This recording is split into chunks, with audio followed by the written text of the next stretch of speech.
Ward क्रमांक 7च्या शिवसेनेच्या उमेदवार परवीन शेख यांचा प्रचार आता अंतिम टप्प्यात आला आहे।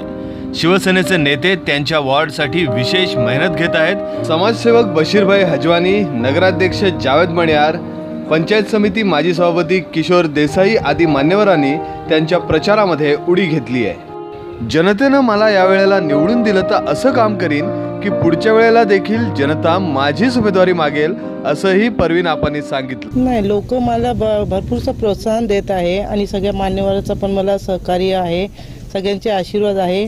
मी त्यांच्या काही ज्या मागण्या आहेत, जे काही समस्या आहेत ते नेहमी सोडत राहण्याचं हे कारण त्यांना सगळ्या पक्षाचा मला पाठिंबा आहे आणि मी सदैव पक्षाच्या बरोबर राहून ते 5 वर्ष त्यांच्या सगळ्या कामं करून ते परत मला उभं राहणं माझ्या पाठीमागून पुढच्या वेळेला ते स्वतः मला बोलतील की ताई तुम्ही आमचे 5 वर्षामध्ये सगळी कामं करून दिला, ते नेक्स्ट टाइमला पण आम्हाला तुम्हीच पाहिजे असं ते स्वतः आग्रह करतील। एवढं मी मनापासून काम करीन आणि पक्षाचं काम वाढवीन।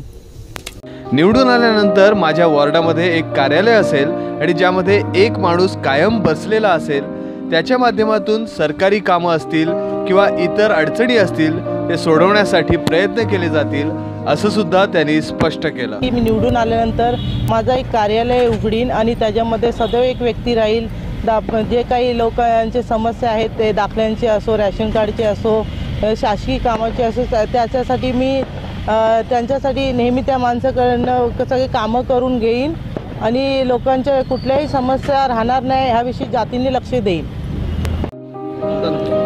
शिवसेनेच्या सर्व नेत्यांना आशा आहे की परवीन शेख या वॉर्डमध्ये चांगली कामगिरी करतील, पण या वॉर्डमध्ये निकाल काय लागतोय यासाठी 28 तारखेपर्यंत वाट पाहावी लागेल।